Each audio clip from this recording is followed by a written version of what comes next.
আমাদের সাথীদেরকে মেরে ওখান থেকে অনেককে ভাগায় দিছে। মাঠের ভিতরের পরিস্থিতি কি এখন আমরা শিওর জানি না, তবে সাতপন্থীরা মাঠের ভিতরে অবস্থান করতেছে এবং 5 নাম্বার গেট ওরা ভেঙ্গে ভিতরে ঢুকছে। আমরা তো মাঠের মধ্যে ইজতেমার কাজ, ইজতেমা তো শুরু হবে সামনে কয়েকদিন পরেই। ইজতেমার মাঠ প্রস্তুত করার জন্য আমরা কাজ করতেছি। যারা কাজ করতেছিল তাদের উপরে সাতপন্থীরা গিয়ে হামলা করছে। এবং আপনি একটু দয়া করে বলবেন যে এত বড় ঘটনাটা ঘটে গেল, কারা ঘটিয়েছে, যেখানে হাসনাত আব্দুল্লাহ এবং সার্জিস আলম সাত পদ্ধতির সাথে এবং আপনাদের পদ্ধতির সাথে কথা বলেছে যতটুকু জানি। এরপরেও ঘটনা কারা ঘটালো, কি উদ্দেশ্যে ঘটালো? পশ্চিম পাট থেকে আমাদের দিকে ইট পাটকেল নিক্ষেপ করা হয়েছে এবং মশাল জাতীয় আর কি, অর্থাৎ মাথায় আগুন লাগিয়ে এরকম নিক্ষেপ করা হয়েছে। 56 বছর বয়সী অনেক বগুড়ার। মহাজ ভাই, আপনি মিথ্যাচার করতে পারেন না।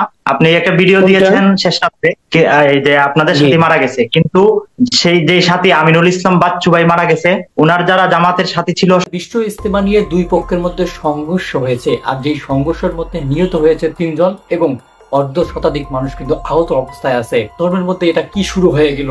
সাধারণ একটা ইজতেমা নিয়ে তারা নিজেদের মধ্যে ঝগড়া শুরু করে দিয়েছে। এমন তেমন ঝগড়া না, যেই ঝগড়ার মধ্যে মানুষ নিহত হয়ে গেছে। হ্যাঁ দর্শক, কেন এই ঝগড়াটা লাগলো, কিসের জন্য এই ঝগড়াটা লাগলো, আর কেনই বা সাতপন্থীরা এইরকম একটা আক্রমণ করে বসলো? আর এই আক্রমণটা কে করলো? আসলে ওলামা কেরামরা করেছে নাকি সাতপন্থী যারা আছে তারা করেছে? এই সবকিছু কিন্তু আপনারা আজকের ভিডিওটি শেষ পর্যন্ত দেখলে বুঝতে পারবেন। তো দর্শক, আমি রিকোয়েস্ট করবো আপনারা কেউ ভিডিওটি একটু স্কিপ করবেন না, সম্পূর্ণ ভিডিওটি দেখবেন। আর আপনাদের কাছে একটি রিকোয়েস্ট থাকবে, সম্পূর্ণ ভিডিওটি না দেখে কেউ বাজে মন্তব্য করবেন না। সো আমাদের কাছে কিছু প্রতিবেদন আছে, আমরা আগে প্রতিবেদনগুলো দেখে নেব। এই প্রতিবেদনগুলো দেখলেই আপনারা বর্তমান সময়ের এই যে ইজতেমা নিয়ে যে দাঙ্গা হাঙ্গামাটা চলতেছে, এই দাঙ্গা হাঙ্গামার একটা সুষ্ঠু ধারণা পাবেন। আর কথা না বাড়িয়ে আমরা সর্বপ্রথম এই প্রতিবেদনগুলো দেখে নেব। আমাদের সাথীদেরকে মেরে ওখান থেকে অনেককে ভাগায় দিছে। মাঠের ভিতরের পরিস্থিতি কি এখন আমরা শিওর জানি না, তবে সাতপন্থীরা মাঠের ভিতরে অবস্থান করতেছে এবং 5 নাম্বার গেট ওরা ভেঙ্গে ভিতরে ঢুকছে। আমরা তো মাঠের মধ্যে ইজতেমার কাজ, ইজতেমা তো শুরু হবে সামনে কয়েকদিন পরেই। ইজতেমার মাঠ প্রস্তুত করার জন্য আমরা কাজ করতেছি। যারা কাজ করতেছিল তাদের উপরে সাতপন্থীরা গিয়ে হামলা করছে। সাতপন্থীরা গিয়ে হামলা করে যে নিহতের ঘটনা ঘটছে, আমাদের লোক নিহত হয়েছে। পশ্চিম পাট থেকে আমাদের দিকে ইট পাটকেল নিক্ষেপ করা হয়েছে এবং মশাল জাতীয় আর কি, অর্থাৎ মাথায় আগুন লাগিয়ে এরকম নিক্ষেপ করা হয়েছে। 2 জন নিহত আর অর্ধ শতাধিক আহত। এই যে একটা ধাওয়া পাল্টা ধাওয়ার পর আমাদের সাথে তাজুল ইসলাম ভাই, 56 বছর বয়সী অনেক বগুড়ার। মহাজ ভাই, আপনি মিথ্যাচার করতে পারেন না। আপনি একটা ভিডিও দিয়েছেন শেষ রাত্রে যে আপনাদের সাথী মারা গেছে, কিন্তু সেই যে সাথী আমিনুল ইসলাম বাচ্চু ভাই মারা গেছে, ওনার যারা জামাতের সাথী ছিল সবাই সুস্পষ্ট বলছে যে ওনারা পাহারার জামাতে ছিল এবং পাহারার জামাতের সাথে আমিনুল ইসলাম বাচ্চু ভাইকে আপনারা হত্যা করছেন। জনাব জুবাইর ফরিদ, আপনার পরিচয় শুনি এবং আপনি একটু দয়া করে বলবেন যে এত বড় ঘটনাটা ঘটে গেল, কারা ঘটিয়েছে, যেখানে হাসনাত আব্দুল্লাহ এবং সার্জিস আলম সাত পদ্ধতির সাথে এবং আপনাদের পদ্ধতির সাথে কথা বলেছে যতটুকু জানি। এরপরেও ঘটনা কারা ঘটালো, কি উদ্দেশ্যে ঘটালো?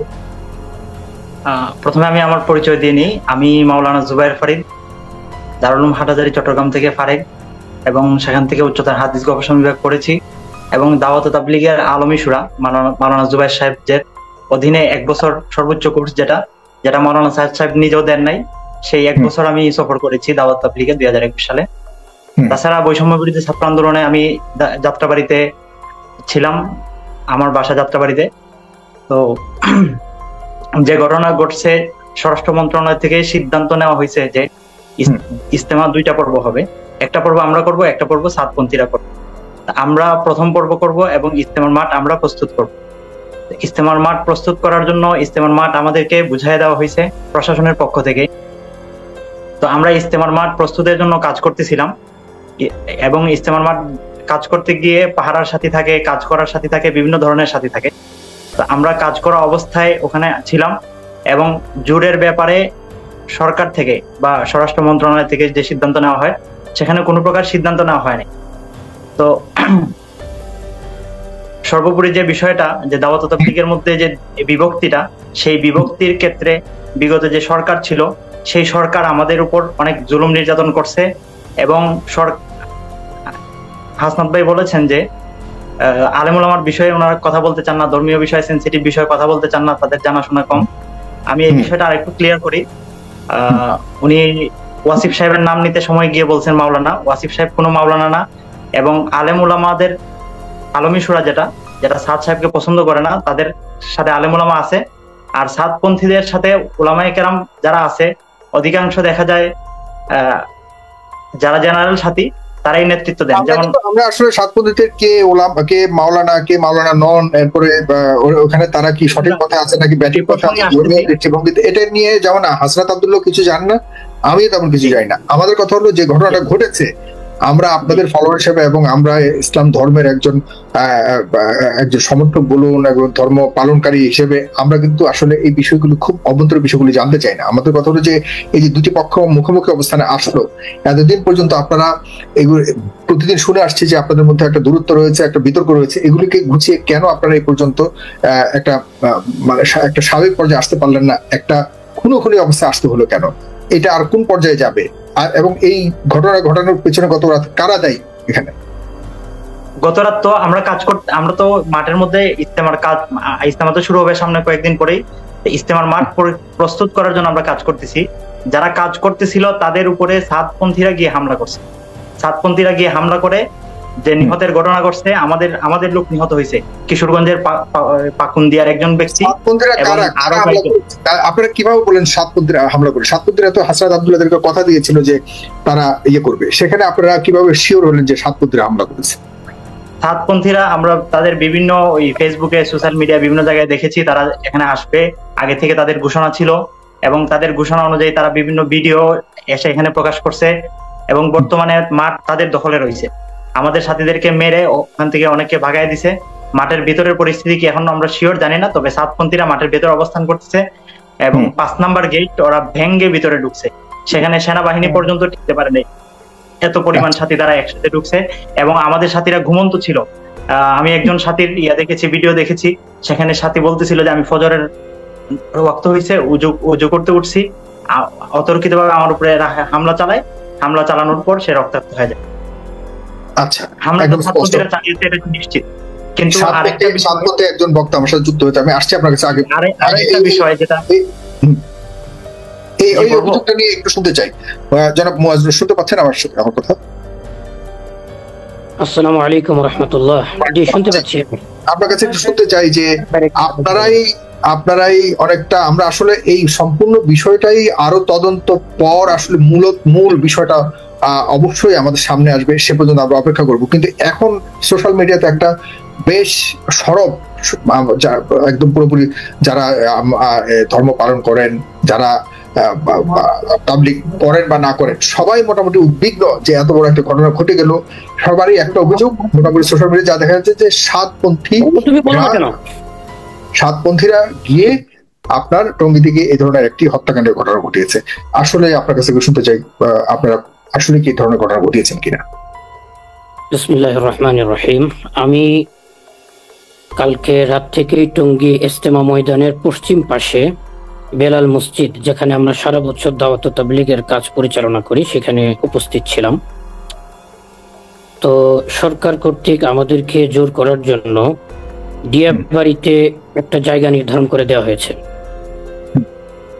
তো সরকারের সাথে আমরা বিভিন্ন সময় আলোচনা করেছি যে ডিয়াবাড়ির জায়গাটা অত্যন্ত সংকীর্ণ, ছোট, 30,000 মানুষ সেখানে উপস্থিত হলে আর লোক ধারণের জায়গা থাকবে না।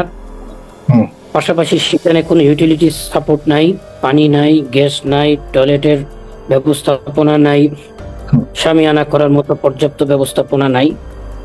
তখন সরকার আমাদেরকে বললেন যে আজকে যা 18 তারিখ গুরুত্বপূর্ণ একটা মিটিং আছে সকাল 10টায় উপদেষ্টাদের সাথে।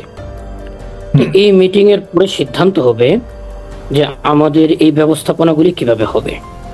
তো আমরা বললাম যেখানেই ব্যবস্থাপনা হোক, সেটা টঙ্গী ইজতেমা ময়দানে হোক আর বাইরে কোথাও হোক, আমাদের যদি 20 তারিখ থেকে জোর করতে হয়, হাতে মাত্র 2 দিন সময় আছে, আমাদেরকে মাঠ তৈরি করতে হবে।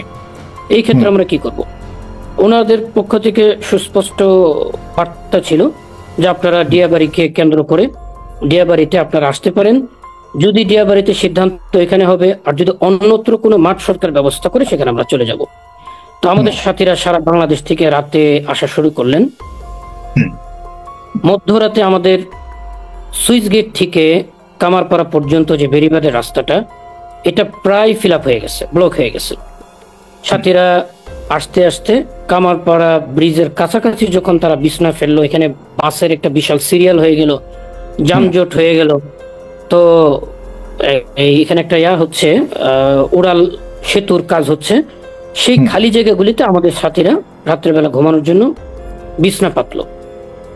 ঠিক রাত 3:30 থেকে 3:45 ভিতরে পশ্চিম পাট থেকে আমাদের দিকে ইট পাটকেল নিক্ষেপ করা হয়েছে এবং এটাকে কি বলে, মশাল জাতীয় আর কি, অর্থাৎ মাথায় আগুন লাগিয়ে এরকম নিক্ষেপ করা হয়েছে। তখনও আমাদের সাথীরা সারা বাংলাদেশ থেকে এসে ক্লান্ত হয়ে শোয়া ছাড়া আর কোনো কাজ নাই, এমন টায়ার্ড। এই অবস্থায় যখন তারা আক্রমণ শুরু করলো, বুঝে ওঠার আগেই তাকবীর শুরু হয়ে গেল, আল্লাহু আকবার আল্লাহু আকবার। তো ডানে বামে যারা ছিল প্রত্যেকেই উজ্জীবিত হলো, কি হলো কি হলো কি হলো। এই করতে করতে এটা সাথীদের থেকে শোনা, যারা আক্রান্ত হয়েছে এই মুহূর্তে হসপিটাল আছে, তাদের বক্তব্য যে আমরা দেখলাম কামারপাড়া ব্রিজের নিচ থেকে, যেখানে বিদেশিদের থাকার জায়গা, সেই জায়গা থেকে কিছু লোক ইট পাটকেল হাতে বর্ষার মতো, এই বর্ষাগুলো আমরা বাজেয়াপ্ত করেছি। আমি আপনাকে লাইভে দেখাবো ইনশাআল্লাহ, যদি আপনি এটা অ্যালাউ করেন, যে তাদের থেকে কি কি জিনিস আমরা বাজেয়াপ্ত করেছি পরবর্তীতে, সব আমাদের কাছে এখানে উপস্থিত আছে। সেইগুলি নিয়ে তারা উপরে চলে আসতেছে, কামারপাড়া ব্রিজের দিকে চলে আসতেছে, গেট দিয়ে নয়, ওই তুরাক পাড়ের যে খালি জায়গাটা আছে এদিক দিয়ে। ওই অবস্থায় সাথীদের সাথে ধাওয়া পাল্টা ধাওয়া। এর মধ্যে আমাদের সাথী ছিল কমপক্ষে হলেও 40-45 হাজারের মতো, এর বেশি হবে না। আর ওনাদের কত ছিল সেটা আমরা জানি না, সেটা হয়তো 2-4-5 হাজারের মতো হইতে পারে। তো যখন ধাওয়া পাল্টা ধাওয়ার এক পর্যায়ে তাকবীর দিল আমাদের সাথীরা থেকে, কামারপাড়া ব্রিজ থেকে, তখন ওনারা পিছু হটা শুরু করলেন। আমাদের সাথীরাও কেউ কেউ তারা তাদের পিছে ধাওয়া দিল, এদেরকে তারা জিম্মি করলো। সাথীরা কিন্তু যায়নি তখন, এদেরকে তারা জিম্মি করলো। জিম্মি করার পর এই 2 জন নিহত আর 1/2 শতাধিক আহত ইস্ট ওয়েস্ট মেডিকেল রানাভোলা, তারপরে Tongi medical station road, Kurmitola সহ উত্তরার বিভিন্ন প্রাইভেট হসপিটালে আমরা সাথীদেরকে তখন থেকে নেওয়া শুরু করেছি। তো এই যে একটা ধাওয়া পাল্টা ধাওয়ার পর আমাদের সাথে তাজুল ইসলাম ভাই, 56 বছর বয়সী, উনি বগুড়ার। মহাজ ভাই, আপনি মিথ্যাচার করতে পারেন না। আপনি একটা ভিডিও দিয়েছেন শেষ রাতে যে আপনাদের সাথী মারা গেছে, কিন্তু সেই যে সাথী আমিনুল ইসলাম বাচ্চু ভাই মারা গেছে, ওনার যারা জামাতের সাথী ছিল সবাই সুস্পষ্ট বলছে যে ওনারা পাহারার জামাতে ছিল এবং পাহারার জামাতের সাথে আমিনুল ইসলাম বাচ্চু ভাইকে আপনারা হত্যা করছেন। এটা আপনি যে একটা ভিডিও বার্তা দিয়েছেন সেখানে আপনি মিথ্যা বলেছেন। আমি কি নাম বলেছি যে সাথে এখনো আপনি আমি এই মুহূর্তে কি নাম বলেছি সাথে, এবং আপনার কথা থেকে আমি বলতে চাই, আপনি বলছেন যে সাথীদের থেকে শুনেছেন যে মশাল মেরেছে আরো কি করেছে। রাত্রে 3টার সময় সাথীরা ঘুমন্ত ছিল। ঘুমন্ত সাথীরা আপনারা রাত্রে 3টায় আসছেন, ঘুমন্ত সাথীরা আপনাদেরকে কিভাবে আক্রমণ করবে? যেহেতু এসেছেন আপনারা, আপনি কি ছিলেন সেখানে? আর আমিনুল ইসলাম বাচ্চু ভাই মারা গেছে, সে আমাদের লোক, আলমী সুরার লোক, হত্যা করেছেন আপনারা। আপনি প্রমাণ দিব, তা আমি অসংখ্য ফুটেজ দেখাইতে পারি। আমিনুল ইসলাম বাচ্চু ভাইয়ের সাথে যারা ছিল উনার এলাকার, তারা বলছে যে আমিনুল ইসলাম বাচ্চু ভাই এখানে ময়দানে কাজের জন্য আসছে এবং ওনারা পাহারায় ছিল, পাহারার উনি জিম্মাদার ছিল। আমিনুল ইসলাম বাচ্চু ভাই যিনি মারা গেছে আমাদের সাথী, কিন্তু আপনি এই বিষয়ে মিথ্যাচার করতেছেন। বিসমিল্লাহির রহমানির রহিম। অত্যন্ত দুঃখ ভারাক্রান্ত হৃদয় নিয়ে আমরা এখানে কথা বলতে হচ্ছে আমাদেরকে। আমরা অত্যন্ত শান্তিপ্রিয় উপায়ে, নিয়মতান্ত্রিক উপায়ে একটা প্রক্রিয়ার মধ্য দিয়ে যাচ্ছিলাম। একটা বিষয় বিরোধ আছে বা মত পার্থক্য আছে, সেই মত পার্থক্যটাকে কীভাবে আলোচনার মাধ্যমে সমাধান করা যায় তার সর্বোচ্চ চেষ্টা আমাদের পক্ষ থেকেও ছিল এবং প্রশাসনের সর্বোচ্চ পর্যায় থেকে সেই প্রচেষ্টা অব্যাহত ছিল। এবং গতকালকে দিনভর রাষ্ট্রের গুরুত্বপূর্ণ বিভিন্ন দায়িত্বশীলের সাথে আমাদের দায়িত্বশীলদের এবং তাদের দায়িত্বশীলদের, উভয় পক্ষের দায়িত্বশীলদের কথা হয়েছে গতকালকে। সকল এজেন্সিগুলোর প্রধান, এসবির চিফ, এনএসআইয়ের ডিজি এবং ডিজিএফআইয়ের দায়িত্বশীল বৃন্দ, তারপরে উপদেষ্টা মহোদয় বৃন্দ, এরপরে হলো এই বৈষম্য বিরোধী ছাত্র আন্দোলন নেতৃবৃন্দ, সকলের মধ্যস্থতায় খুব শান্তিপ্রিয়ভাবেই আমরা আলোচনা করতেছিলাম। এবং গতকালকে যখন আমরা রাত প্রায় 3টা থেকে এখানে আমরা বৈষম্য বিরোধী ছাত্র আন্দোলন নেতৃবৃন্দের সাথে আমাদের এখানে বৈঠক চলছিল। সেখানে সার্জিস আলম এবং হাসনাত আবদুল্লাহ সহ তারা ছিল। তারা সাতপন্থীদের সাথে আলোচনা করে এসে কিছু প্রস্তাবনা নিয়ে আমাদের এখানে এসেছিল আলোচনা করার জন্য। সেই আলোচনার মধ্যেই তারা জানতে পারলো সামাজিক যোগাযোগ মাধ্যমে যে ওখানে টঙ্গীতে সাতপন্থীরা হামলার প্রস্তুতি নিচ্ছে বা হামলার করছে। এই ধরনের প্রস্তুতির আভাস পেয়েই তারা তখন এখান থেকে ফোনে তাদের দায়িত্বশীলদের সাথে এখানে আমাদের সামনে বসে তারা যোগাযোগ করলো। সার্জিস আলম এবং হাসনাত আবদুল্লাহ উভয় তাদের সাথে কথা বলল এবং স্পেসিফিক নাম সহ আমি বলছি, জনাব ওয়াসিফুল ইসলাম সাহেবের সাথে কথা বলেছে, ওনার ছেলে উসামার সাথে কথা বলেছে, তারপরে আবদুল্লাহ মনসুরের সাথে কথা বলেছে। তাদের সাথে কথা বলে বলতেছে তারা এখান থেকে বলল যে আপনারা যদি কোনোভাবে আইন নিজেদের হাতে তুলে নেন অথবা আলোচনার মাধ্যমে আমরা কোনো একটা মীমাংসা দেওয়ার আগে আপনারা যদি নিজেরা সেখানে কোনো ধরনের ওখানে প্রবেশ করার চেষ্টা করেন তাহলে অবশ্যই সেটা আপনাদের বিরুদ্ধে আমরা সকলে ঐক্যবদ্ধভাবে পদক্ষেপে যেতে বাধ্য হব। এই ধরনের কথাবার্তা বলার কিছুক্ষণ পরেই তারা সেখানে হামলা চালায়। যখন হামলার সংবাদ আসে তখন তারা তাদেরকে বারবার যোগাযোগ করার চেষ্টা করেছে। তখন সার্জিস আলম এবং হাসনাত আবদুল্লাহর ফোন তারা কেউ রিসিভ করেনি। এইভাবে তারা হামলা চালায় আর এর কিছুক্ষণের মধ্যেই আমাদের কাছে হামলার যাবতীয় তথ্যগুলি আসতে থাকে এবং ইতিমধ্যে আমাদের 3 জন ভাই শাহাদাত বরণ করেছেন। ডিজাইন, এলিগেন্স, বিউটি, সেরা পণ্য সবার জন্য জেভিকো। ইন্না লিল্লাহি ওয়া ইন্না ইলাইহি রাজিউন। তাদের প্রত্যেককে ধারালো অস্ত্র দিয়ে তাদেরকে আহত করা হয়েছে, আঘাত করা হয়েছে, রক্তক্ষরণ এবং মারাত্মকভাবে তাদেরকে আঘাত করে তাদেরকে হত্যা করা হয়েছে। আর অসংখ্য অগণিত আমাদের ভাইয়েরা তারা সেখানে আহত হয়েছে, মারাত্মকভাবে ইনজুর্ড হয়েছে।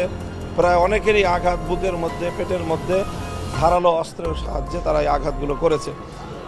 সম্পূর্ণরূপে এখানে একপক্ষীয়ভাবে হামলা হয়েছে।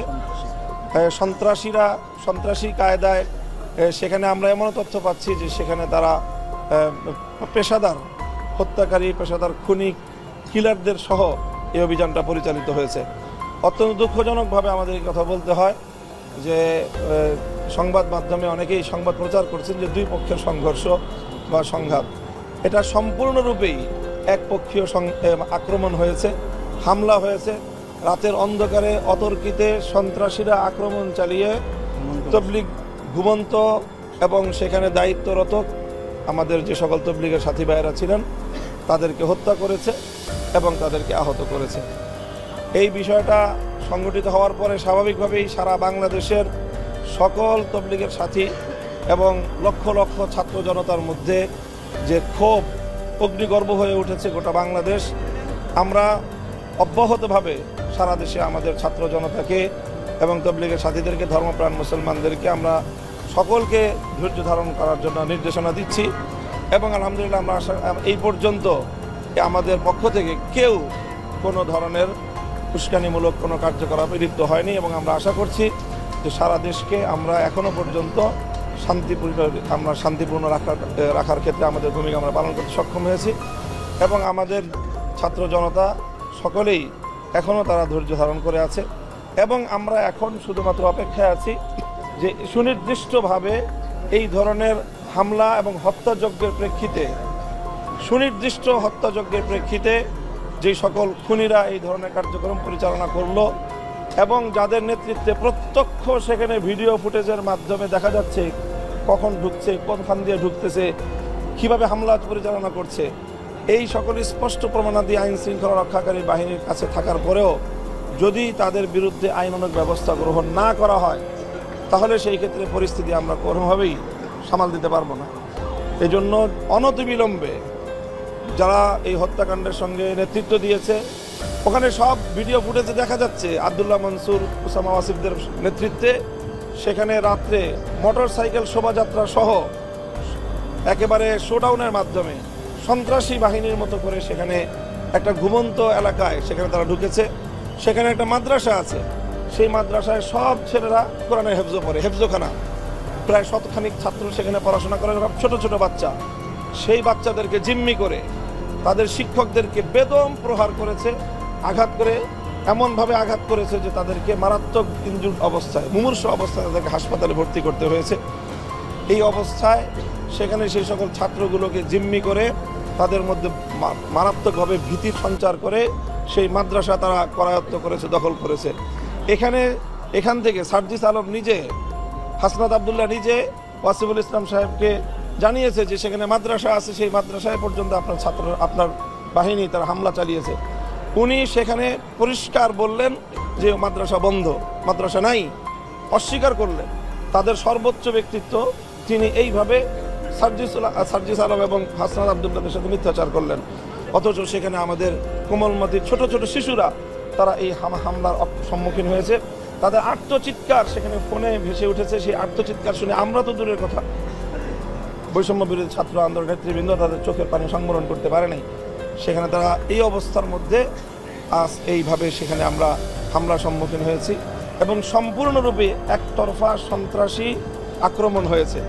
আমরা সংবাদ মাধ্যমগুলোর কাছে বিনীত অনুরোধ করব যে আপনারা দয়া করে এই ঘটনাটাকে দ্বিপাক্ষিক সংঘর্ষ হিসেবে আখ্যায়িত করে খুনিদেরকে আড়াল করার চেষ্টা করবেন না।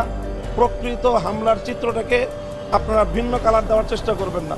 যদি আপনারা এটা করেন তাহলে সংবাদ মাধ্যম তাদের দায়িত্ব পালন করতে আমি মনে করি যে ঐতিহাসিকভাবে আপনাদের ভুল হবে এবং সেটার ক্ষেত্রে প্রকৃত ঘটনার প্রকৃত দোষীরা আড়ালে চলে যাওয়ার হয়তো সুযোগ পেতে পারে। আচ্ছা মোহাম্মদ ভাই, আর 10 দিন পরে হচ্ছে আপনাদের ইজতেমা শুরু হওয়ার কথা ছিল।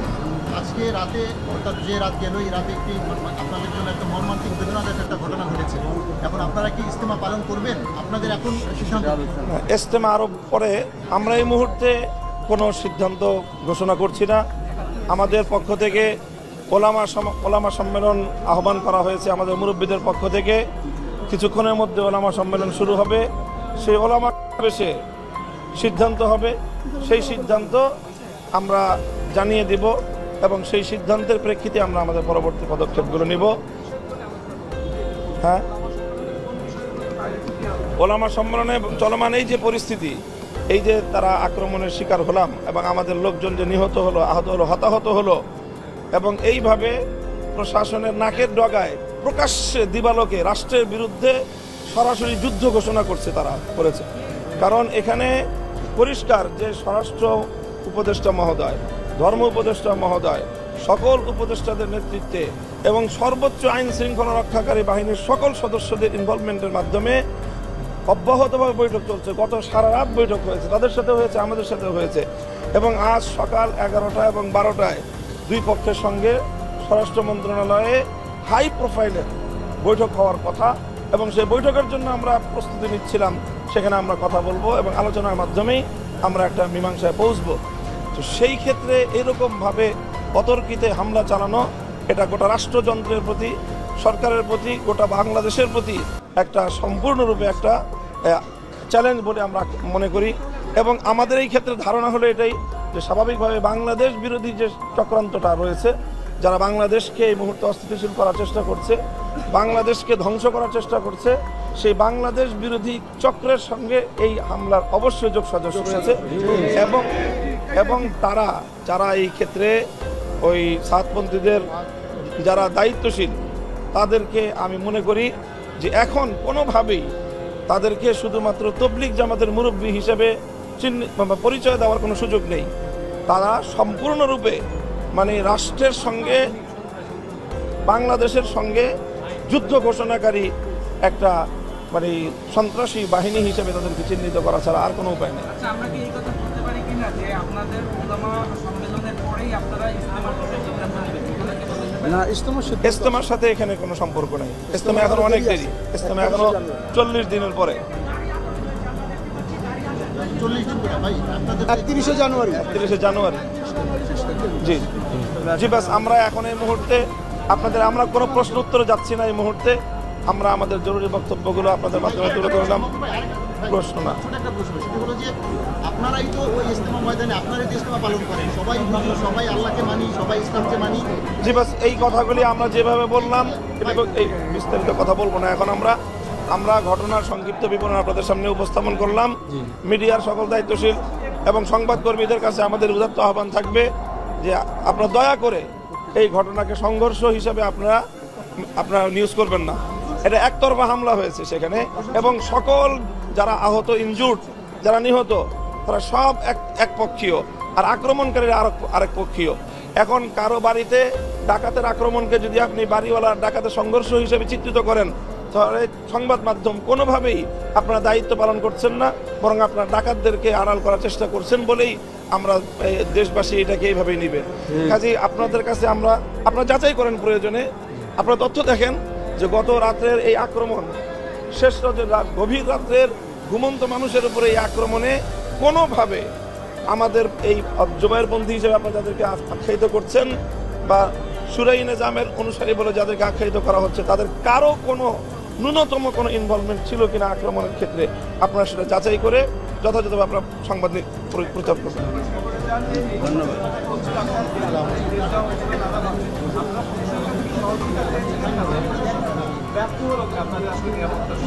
অবশ্যই প্রশাসন আমাদেরকে গত রাতে নিরাপত্তা দিতে ব্যর্থ হয়েছে। অবশ্যই যদি তারা প্রশাসন যথাযথভাবে দায়িত্ব পালন করতে সক্ষম হতো, তাহলে কোনোভাবেই এই প্রাণহানি করতো না। সকলকে ধন্যবাদ।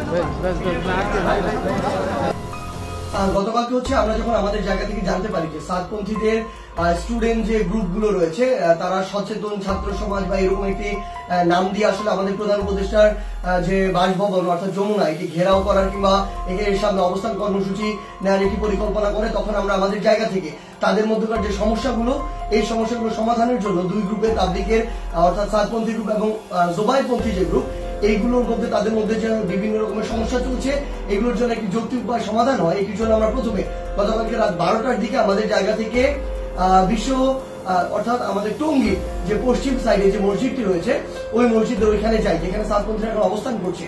সেই জায়গাটিতে আসলে আমরা গিয়ে তাদের সাথে রাত 12টা থেকে প্রায় 2টা পর্যন্ত কথা বলি এবং তাদের জায়গা থেকে তারা যে চিন্তাটি করেছিল সকাল 10টায় এখানে তারা অবস্থান কর্মসূচি ঘোষণা করবে এরকম একটি কথা ছিল, এবং তারা বলেছিল এটি কেন, কারণ তারা মাওলানা সাদ সাহেবের ভিসা চায় এবং তারা তাদের জায়গা থেকে 5 দিনের জোর করার 20 থেকে 25 তারিখ পর্যন্ত জোর করার একটি দাবি জানায়। আমরা আমাদের জায়গা থেকে সেখান থেকে যে সিদ্ধান্তটি নিয়ে আসি সেটা হচ্ছে একটি সিদ্ধান্ত, যে আমরা আমাদের জায়গা থেকে বলি যে প্রধানমন্ত্রী আমাদের যে হচ্ছে প্রধান উপদেষ্টা যে বাসভবন, তিনি আসলে এই অভ্যুত্থানের স্পিরিটকে সামনে রেখে গণভবনে না থেকে যমুনায় থাকেন, এটি তুলনামূলক অরক্ষিত হওয়ার কারণে আমাদের যখন ইচ্ছা বসবো, আর এটি আমাদের দেশের একটা অস্থিতিশীলতা চিত্র তুলে ধরবে, এটি কখনো হতে পারে না, এটি যৌক্তিক না, আমরা এটিকে সমর্থন করি না। সেই জায়গা থেকে আমরা তাদেরকে এটি অনুরোধ করি যে তারা যেন এখানে অবস্থান কর্মসূচি কিংবা ঘেরাও কর্মসূচি না করে, তারা এই অবস্থান থেকে সরে আসে। তারা তাদের জায়গা থেকে স্পষ্টভাবে দুইটি দাবি জানায়। এক নম্বর যে দাবিটি সেটি হচ্ছে যে তারা মাওলানা সাদ সাহেবের ভিসা নিশ্চিত চায়, দ্বিতীয়ত তারা 20 তারিখ থেকে 25 তারিখ 5 দিনের জোর করতে চায়। আমরা তাদের কাছে বলি যে 5 দিন করে যাবেন কিনা, এই কমিটমেন্টটুকু যদি আপনাদের থাকে যে 25 তারিখ আপনাদের যখনই শেষ হয়ে যাবে তখন আপনারা চলে যাবেন, তাহলে আমরা আমাদের জায়গা থেকে এই দুইটি দাবি নিয়ে আরেকটি যে গ্রুপ রয়েছে যারা এখন কাকরাইল মসজিদে অবস্থান করছে, জোবায়েরপন্থী গ্রুপ, এবং সেখানে হেফাজতের নেতৃবৃন্দ রয়েছেন, তাদের সাথে আমরা গিয়ে কথা বলবো। তারা যখন এই কথাটি দেয় যে তারা এই কমিটমেন্টটি করছে 25 তারিখে তারা ছেড়ে দিবে, আমরা সেখান থেকে রাত 2টার দিকে কাকরাইল মসজিদে আসি। সেখানে আমাদের জোবায়েরপন্থীদের যারা মাওলানা রয়েছেন, যারা সিনিয়র নেতৃবৃন্দ রয়েছেন তারা ছিলেন, হেফাজতের যারা সিনিয়র নেতৃবৃন্দ মাওলানা মাদুনুল হক সাহেব, মাওলানা মাহফুজুল হক সাহেব, তারা ছিলেন, সকলে ছিলেন। আমরা যখন তাদের সাথে আলোচনা করছি রাত 2টা থেকে 3টা যখন ক্রস করে যাচ্ছে, তখন এই আলোচনা চলাকালীন সময় আমাদের কাছে ফোন আসে যে সাতপন্থীদের যে গ্রুপটি রয়েছে সেখান থেকে তারা তাদের জায়গা থেকে ওই যে আরেকটি যে মাঠ রয়েছে, যে মাঠটি হচ্ছে ইস্তেমার যে মাঠ, যে মাঠটি সেদিকে যাওয়ার জন্য তাদের 10, 15, 20 হাজার মানুষ আসলে ওই রকম একটি তাদের পরিকল্পনা কিংবা মুভ দেখা যাচ্ছে। আমরা সাথে সাথে সাতপন্থীদের যে মাওলানা আব্দুল্লাহ সহ আরো 2 জনকে ফোন দিয়ে বলি যে আপনাদের সাথে এটি কথা হয়েছে যে আপনারা 10টা এখানে বসবেন না, এবং আপনাদের 2টা দাবি নিয়ে আমরা আমাদের জায়গা থেকে এখনই আরেকটা গ্রুপের সাথে কথা বলবো, কালকের মধ্যে অর্থাৎ আজকে আপনাদের 2 গ্রুপের বসার ব্যবস্থা করব, মাওলানা সাদ সাহেবের ভিসা বা এই সংক্রান্ত আলোচনা সেখানে হবে। এই যে আমাদের 5 দিন যে আপনারা থাকতে চাচ্ছেন, এই কমিটমেন্ট যদি আপনারা দেন সেটি নিয়েও সেখানে আলোচনা হবে। যখন আমরা জানতে পারি তাদের দিকে মুভ করছে, আমরা তাদেরকে স্পষ্ট করে বলি আপনারা যদি সেদিকে মুভ করেন আমাদের আলোচনা চলাকালীন, তাহলে আপনারা আমাদের আলোচনাকে অসম্মানিত করছেন এবং আমাদের প্রতি যে শ্রদ্ধাটুকু রাখা উচিত আপনাদের সেটুকু আপনারা রাখছেন না। সেটি যদি করেন তাহলে আপনাদের পক্ষে আমাদের অবস্থান থাকবে না, একদম ক্লিয়ার বলে দিই। এবং আমাদের জায়গা থেকে এরকম কোনো মেসেজই ছিল না যে আপনারা ওইখানে চলে যান 5 দিনের জন্য অবস্থান নেন। এটা কোনোদিন আমরা একটা প্রতিনিধি দল কখনো বলতে পারি না। এটা পুরো একটি সরকারের বিষয়, মন্ত্রণালয় বা উপদেষ্টাদের বিষয় এবং প্রশাসনের সামগ্রিক একটি ডিসিশন। ইভেন গাজীপুর মেট্রোপলিটন পুলিশের ডিসিশন দেওয়ার কেউ না। সেই জায়গা থেকে তারা এই সব কোনো কিছু তোয়াক্কা না করে যেটা হলো যে সেখানে এই দখলের বিষয়টিতে সেদিকে চলে যাওয়া হলো এবং ফাইনালি এখানে একটি সংঘর্ষ ঘটলো, যেই সংঘর্ষে 3 থেকে 4টি প্রাণ আমরা হারিয়েছি। আসলে সবচেয়ে গুরুত্বপূর্ণ কথা, গতকালকে আমরা তাদেরকে বলেছি যে তাবলীগের আসলে আপনার যে কাজগুলো করছেন এইগুলো তাবলীগের স্পিরিটের সাথেও যায় না। বাংলাদেশের মধ্যে সব থেকে বড় জামাতের যেই সমাবেশটা হয়, এই সমাবেশটা হচ্ছে বিশ্ব ইজতেমা। এই বিশ্ব ইজতেমার মধ্যে দেশ বিদেশ থেকে মানুষ আসে, এখানে ইসলামের খুব ভালো একটা অনুশীলন হয় বলে কিন্তু আমরা সকলেই জেনে আসতেছি। কিন্তু দর্শক, হঠাৎ করেই সাদপন্থী এবং ওলামা কেরামপন্থীর মধ্যে একটা দাঙ্গা হাঙ্গামা লেগে যায়, যেই দাঙ্গা হাঙ্গামার ফলে সেখানে কিছু মানুষ কিন্তু নিহত হয় এবং অনেক মানুষে এখন পর্যন্ত আহত অবস্থায় হসপিটালের মধ্যে ভর্তি আছে। কিন্তু দর্শক, আপনারা এই ভিডিওগুলোর মধ্যে শুনতে পারলেন যে দুই দল কিন্তু দুই দলের দোষ দিচ্ছে। সাদপন্থীরা বলতেছে এটা ওলামা কেরামরা করছে, আবার ওলামা কেরামরা বলতেছে এটা সাদপন্থীরা করছে। কিন্তু দর্শক, বর্তমান বাংলাদেশের আইন প্রশাসন এবং বর্তমান বাংলাদেশের অন্তর্বর্তীকালীন সরকার এই বিষয়টা নিয়ে এখন কি করতেছে, তাদের কি চিন্তা ভাবনা, এটাই কিন্তু দেখার বিষয়। কিন্তু দর্শক, আপনাদের কি মনে হচ্ছে এই যে বিশ্ব ইজতেমা নিয়ে যে দাঙ্গা হাঙ্গামাটা লেগেছে, এই দাঙ্গা হাঙ্গামাটার মধ্যে কি রাজনৈতিক কোনো হাত আছে বলে আপনাদের মনে হচ্ছে? অবশ্যই আপনারা আপনাদের নিজস্ব একটি মন্তব্য করে যাবেন আমাদের ভিডিও কমেন্ট বক্সে। ভিডিওটি ছিল এতটুকুই, আবার দেখা হবে নতুন কোনো ভিডিওতে নতুন কোনো টপিক নিয়ে। ততদিন পর্যন্ত ভালো থাকুন, সুস্থ থাকুন, আল্লাহ হাফেজ।